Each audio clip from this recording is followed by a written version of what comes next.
तो दोस्तों पिछली वीडियो में हमने क्लास 11 फिजिक्स के चैप्टर 2 यूनिट्स एंड मेजरमेंट्स के क्वेश्चन नंबर 12 टू 15 को किया था और इस वीडियो में हम लोग क्वेश्चन नंबर 16 से स्टार्ट करेंगे। अगर आपने उस वीडियो को नहीं देखा है तो आप उस वीडियो को डिस्क्रिप्शन में दिए हुए लिंक पर जाकर देख सकते हैं। तो चलिए इस वीडियो में हम लोग क्वेश्चन नंबर 16 से स्टार्ट करेंगे।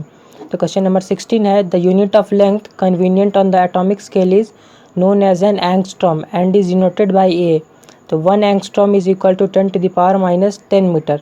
तो यूनिट ऑफ लेंथ जब एटॉमिक स्केल पे हम लोग कुछ चीज़ को मेज़र करते हैं तो हम लोग एंगस्ट्रॉम में मेज़र करते हैं और एक एंगस्ट्रॉम जो होता है वो होता है 10 to the power minus 10 metre, यानी कि 1 divided by 10 to the power 10 metre के बराबर होता है।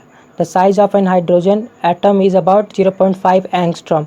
एक हाइड्रोजन एटम का साइज जो होता है वो होता है 0.5 एंगस्ट्रॉम। तो what is the total atomic volume in metre cube of a mole of hydrogen atoms. तो टोटल एटॉमिक वॉल्यूम क्या होगा एक मोल ऑफ हाइड्रोजन एटम्स का, वो भी मीटर क्यूब में निकालना है इसका आंसर।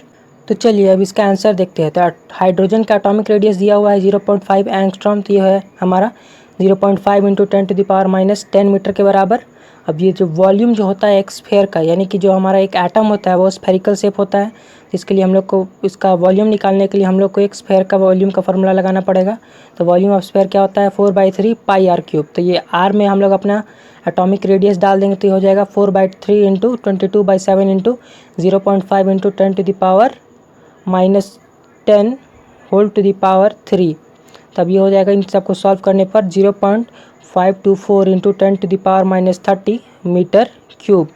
तब हमें 1 मोल ऑफ हाइड्रोजन एटम्स का वॉल्यूम निकालना है, इसलिए हम लोग को ये पता करना पड़ेगा कि 1 मोल ऑफ हाइड्रोजन में कितने सारे हाइड्रोजन एटम्स होते हैं। तो 1 hydrogen mole contains 6.023 into 10 to the power 23 hydrogen atoms. ये एवोगाड्रोस कांस्टेंट है। Volume of 1 mole of hydrogen atom क्या हो जाएगा 6.023 इंटू 10 टू द पावर 23, क्योंकि 1 मोल में इतने सारे हाइड्रोजन एटम्स होते हैं 6.023 इंटू 10 टू द पावर 23, और हमने एक हाइड्रोजन एटम का वॉल्यूम निकाल लिया है। तो 1 मोल का निकालने के लिए इस वैल्यू को, यानी कि इतने सारे एटम्स से मल्टीप्लाई करना पड़ेगा हमारा वॉल्यूम को। तो ये हो जाएगा 6.023 into 10 to the power 23 into 0.524 into 10 to the power minus 30। तो ये हो जाएगा हमारा फाइनल वैल्यू आ जाएगा 3.16 into 10 to the power minus 7 metre cube. तो ये हमारा आंसर है, यानी कि 1 मोल ऑफ हाइड्रोजन एटम का वॉल्यूम होता है 3.16 into 10 to the power minus 7 metre cube.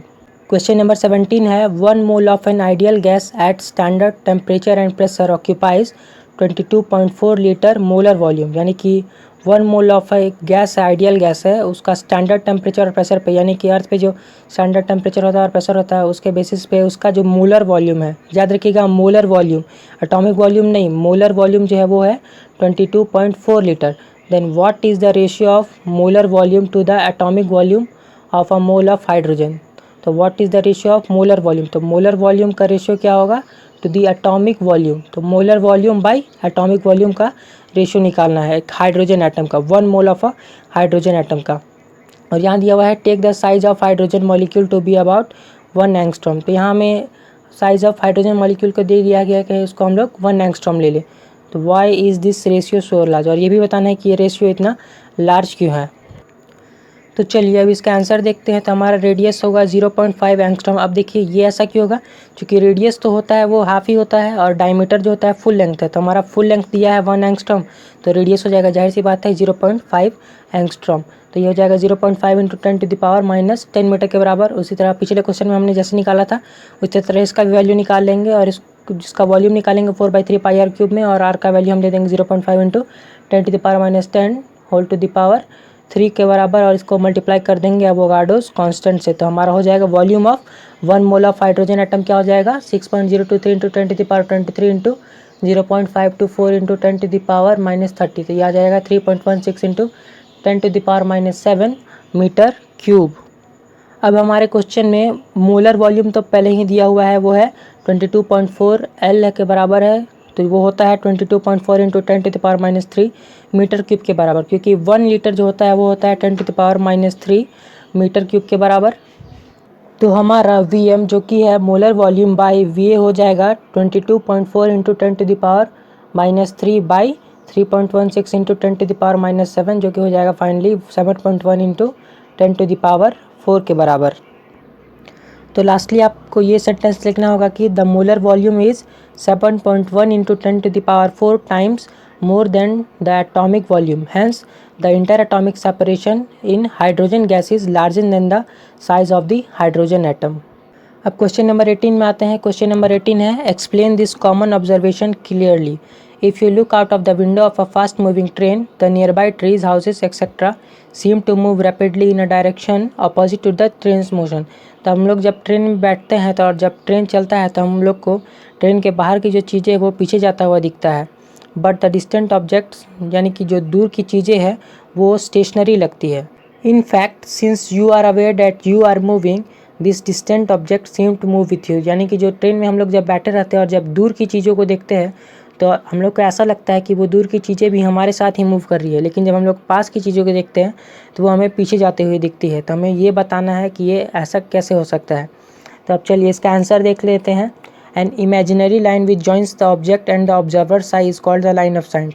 तो लाइन ऑफ साइट उसे कहते हैं जो लाइन हमारे आँखों से जो दूसरे ऑब्जेक्ट है उन तक जाती है, उसे लाइन ऑफ साइट बोलते हैं। When you observe the near by objects they move fast in the opposite direction as the line of sight changes constantly. यानी कि जब हम लोग पास की चीज़ों को देखते हैं तो हमारा लाइन ऑफ साइट जो होता है वो बहुत छोटा होता है, इसलिए जैसे ही हम लोग मूव करते हैं तो वो लाइन ऑफ साइट बहुत तेज़ी से मूव करता है।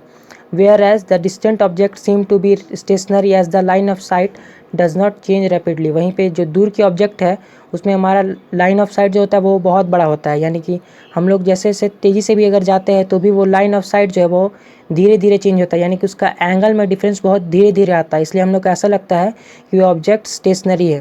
अब क्वेश्चन नंबर 19 में आते हैं। क्वेश्चन नंबर 19 है the principle of parallax in the 2.3.1 is used in the determination of distances of very distant stars. The baseline AB is the line joining the Earth's two locations 6 months apart in its orbit around the Sun. That is, the baseline is about the diameter of the Earth's orbit, that is approximately equal to 3 into 10 to the power 11 meter.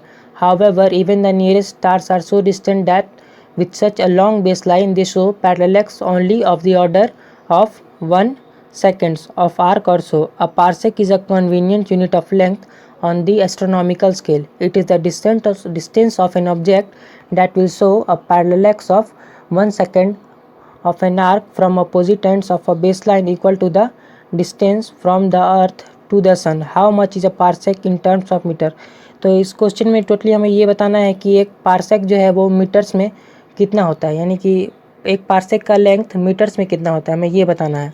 तो चलिए अब इसका answer देख लेते हैं। तो हमारा diameter of earth orbit कितना होता है, 3 into 10 to the power 11 metre होता है। ये हमें पहले से याद रखना पड़ता है। रेडियस ऑफ अर्थ ऑर्बिट होगा हमारा r 1.5 into 10 to the power 11 metre के बराबर। तो डायमीटर जो है 3 into 10 to the power 11 metre है, तो जाहिर सी बात है रेडियस इसका हाफ हो जाएगा। अब let the distance parallax angle भी थीटा। तो डिस्टेंस का पैरेलैक्स एंगल को हम लोग थीटा मान लेते हैं जो कि है 1 सेकेंड्स के बराबर, और वो होता है 4.847 into 10 to the power -6 radian के बराबर। तो 1 सेकेंड होता है वो होता है हमारा 4.847 into 10 to the power 6 radian के बराबर। तो let the distance of the star भी एक डी, यानी कि हमारे से मतलब अर्थ से लेकर उस स्टार के बीच का डिस्टेंस को मान लेते हैं डी ले लेते हैं। Parsec is defined as the distance at which the average radius of the Earth's orbit subtends an angle of 1 second, यानी कि अर्थ के ऑर्बिट का जो एवरेज रेडियस है जब वो मूव करता है और मूव करते हुए वो जब 1 सेकेंड का एंगल बना देता है तो वो जो वहाँ आर्क बनता है दूसरे साइड में, वो जो डिस्टेंस हुआ उसी को हम लोग पार्सेक बोलते हैं। देयरफॉर अब यहाँ पे देखना है जो हमारा डी है वो डिस्टेंस बिटवीन द स्टार हो जाएगा 1.5 into 10 to the power 11 divided by 4.847 into 10 to the power -6। तो अब ये सबको मल्टीप्लाई करने पर हो जाएगा 0.309 इंटू 10 to the power 17। यहाँ इसलिए हमारा हैंस 1 पार्सेक जो अप्रॉक्सीमेटली कितने के बराबर हो जाएगा 3.09 into 10 to the power 16 metre के बराबर हो जाएगा। अब क्वेश्चन नंबर 20 देखते हैं। क्वेश्चन नंबर 20 है the nearest star to our solar system is 4.29 light years away, यानी कि हमारे सोलर सिस्टम से जो सबसे नज़दीकी स्टार है वो है 4.29 लाइट ईयर्स दूर। How much is this distance in terms of parsec. तब इस लाइट ईयर के डिस्टेंस को हम लोग को कन्वर्ट करना है पार्सेक में। How much parallax would this star named Alpha Centauri show when viewed from 2 locations of the earth 6 months apart in its orbit around the sun. तो ये कितना पैरेलैक्स का एंगल शो करेगा जब से दो अलग अलग लोकेशन से देखा जाएगा, जो अर्थ से दो अलग अलग लोकेशन से जो कि एक दूसरे से 6 मंथ अपार्ट दूरी है।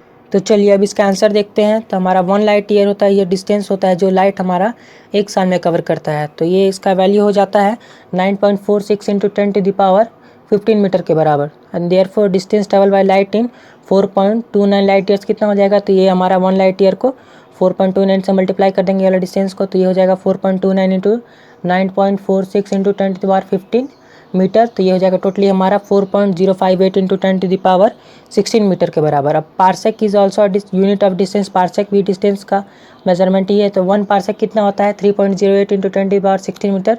ये हमने ऊपर वाले क्वेश्चन में निकाला था। Therefore the distance travel by the light in parsec is given S, इसलिए अब जो डिस्टेंस है वो लाइट कितना ट्रैवल करेगा पार्सेक में वैसे दिया हुआ, यानी कि हमारा 4.29 लाइट ईयर्स में जो डिस्टेंस है वो हमारा पार्सेक में कितना होगा, ऐसे दिया हुआ है 4.29 light years is equal to 4.508 × 10⁻16 divided by 3.80 × 10⁻16 is equal to 1.318 parsec is equal to 1.32 parsec. क्योंकि हमारा 1.318 है तो लास्ट वाला डेसिमल में 8 है, तो इसलिए हम इसको सेकंड डेसिमल में लेके जाएंगे और ये इसको 1 को 2 बना देंगे और 8 हमारा हट जाएगा। Using the relation theta is equal to small d by d, तो यहाँ हमारा जो स्मॉल डी है वो diameter of the earth orbit है, इसको हम लोग बेसलाइन लेते हैं। और जो हमारा जो बड़ा वाला डी है ये distance of the star from the अर्थ, इसे हमारे एंगल का जो आर्क बनने वाला है उसका हम लोग एंगल जो है उसका रेडियस में लेके चलते हैं। तो ये हमारा डी जो डायमीटर ऑफ अर्थ ऑर्बिट कितना होता है 3 × 10⁻11 मीटर, और डी जो है ये कैपिटल डी जो है हमारा ये है distance of the star from the earth. तो यह d is equal to 405868.32 × 10⁻11 metre के बराबर। तो इस हिसाब से हमारा जो थीटा हो जाएगा वो हो जाएगा 3 × 10⁻11, यानी कि डी स्मॉल डी का value divided by large D का वैल्यू 405,868.32 × 10⁻11।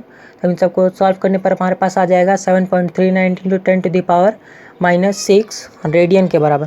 तो यहाँ पे जो हमारा थीटा जो है डी बाई डी यहाँ पे रेडियन में आएगा value, theta d by d whole में हमारा रेडियन है, इसलिए हमारा but the angle covered in 1 second, लेकिन जो एंगल 1 सेकंड में कवर होता है वो है 4.85 × 10⁻6 रेडियन, यानी 1 सेकंड में 4.85 × 10⁻6 रेडियन कवर करता है, इसलिए 7.39 × 10⁻6 रेडियन हो जाएगा हमारा 7.39 × 10⁻6 divided by 4.85 × 10⁻6 is equal to 1.52 seconds. तो हमने यहाँ ज़्यादा कुछ नहीं किया, हमने बस इस रेडियन जो है हमारा 7.39 × 10⁻6 रेडियन को बस सेकंड्स में कन्वर्ट कर लिया है, जो कि है 1.52 सेकेंड्स।